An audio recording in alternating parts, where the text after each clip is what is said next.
Name something na ginagamit kapag magpapainit ng pagkain. Kalan. Ano pa ba? Kalan. Bong. What's up? Weng, ginagamit para pagpainit ng pagkain. Electric stove. Electric stove. Nandiyan ba yan?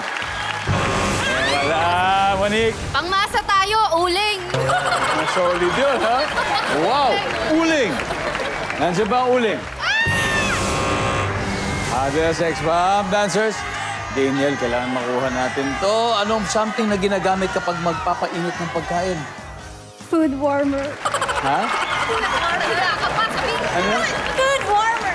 Food warmer. Like yung sa mga catering, daw ano. Oh, yan. Yung gano'n, yan. Oo.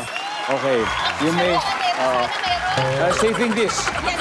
Yeah, the food warmer. Nandiyan ba ang food warmer? Wala. Sex bomb dancers. May chance, may something na ginagamit kapag magpapainit. Kuya Dong, mag-init ka ng pagkain sa kawali. Kawali. Saka mo siya isasalang. Kawali, ay pa. Pwede ring maging sa steamer. Sa steam. Steamer, Mia.